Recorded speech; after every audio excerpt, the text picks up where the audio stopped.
They refused his call. In John chapter 5 verse 40 says, "Ye will not come to me that ye may have everlasting life." This verse, my brothers and sisters, plainly teaches that man can and do resist God and refuse to come to him. No men are without excuse. On the day of judgment, no one will be able to say, "I did not have a chance to repent." We all have an opportunity to choose to fear the Lord. And this is an opportunity that we weren't able to get by ourselves. It's an opportunity that the glory of the living God gave to us. Luke chapter 13 verse 34, "O Jerusalem, Jerusalem, which killest the prophets, and stonest them that are sent unto thee, how often would I have gathered thy children together, as a hen does gather her broth under her wings, and they would not." Did you get that? "O Jerusalem, Jerusalem." He's pleading, he's saying, how many times am I going to gather you together and you still don't understand? You see?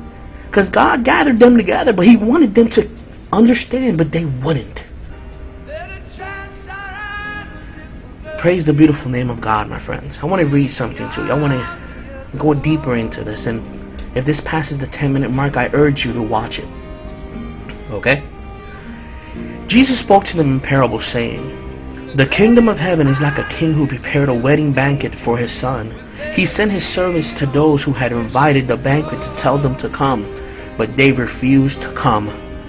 Then he sent more servants and said, 'Tell those who have been invited that I have prepared my dinner. My oxen and my fattened cattle have been butchered, and everything is ready. Come to the wedding banquet.' Praise our beautiful Messiah. But they paid no attention and went off, one to his field, another to his business. The rest seized his servant, mistreated them, and killed them. The king was enraged. He sent his army and destroyed those murderers and burned their cities. They said to his servants, 'The wedding banquet is ready, but those I invited did not come. But those I invited did not deserve to come. Go to the street corners and invite to the banquet anyone you find.' So the servants went out into the streets and gathered all the people that they could find, both good and bad, and the wedding hall was filled with guests. But when the king came in to see the guests, he noticed a man there who was not wearing wedding clothes. 'Friend,' he asked, 'how did you get in here without wedding clothes?'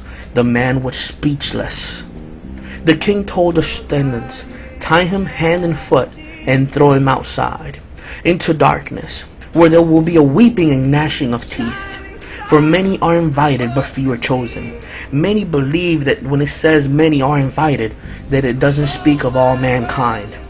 So I want to explain to you what this parable means, and this is an amazing parable relating to our salvation.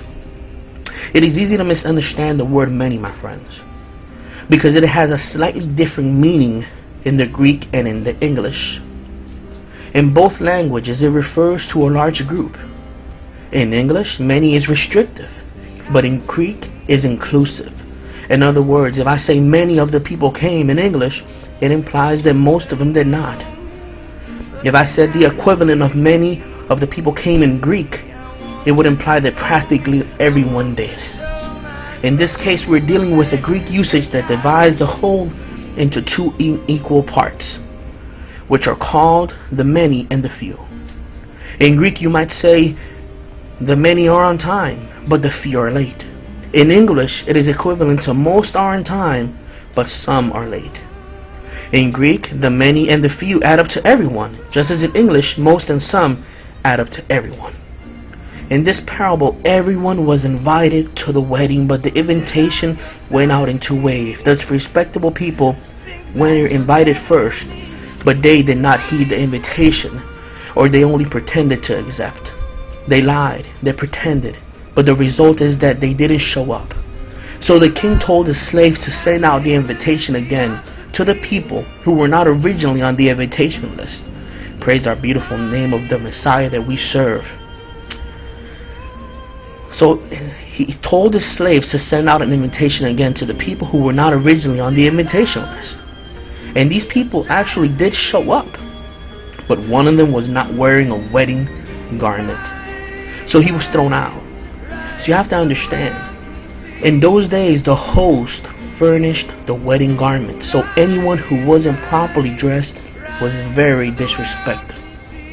You see, the king didn't force anyone to wear the wedding garments. He provided them as a gift. And if anyone wanted to take part of his banquet, they had to take that gift that he was offering and put it on. In the end, everyone had been invited, but only a few were permitted to stay for the wedding. In other words, everyone is called, but some people refuse the invitation and are not chosen. This parable does not mean that God calls a lot of people, picks over them, and keeps only a few. If that were true, the middle of the parable would have no meaning. It means that God calls everyone and gives them the power to respond. But to be chosen, we must respond to the call, utilizing the power that God gave us for that purpose. And the question is, for me to you, is not if salvation is available to all, because this clearly is according to Scripture. The question for you is, do you have your wedding garments on? Do you have them on? Do you have them on? That's the question. May God bless you.